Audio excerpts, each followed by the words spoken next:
In this video, we will be installing R on a machine running macOS Big Sur. To start, we're going to navigate to r-project.org, and we're going to click on the Download R link here.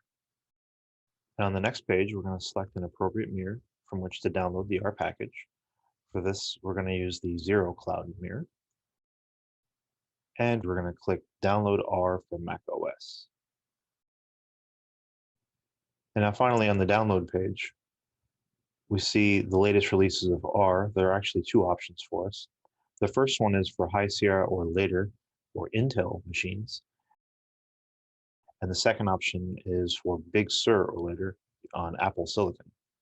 Since I'm on an Intel machine running Big Sur, I'll select the first option. I'll click Allow to download the file. And once the download completes, I will click the R package to start the install. I'm going to click Continue. Continue again. For the license agreement, I'm going to click Continue, and then I'm going to agree. I will use my default drive as the location to install, and then finally I'll click Install.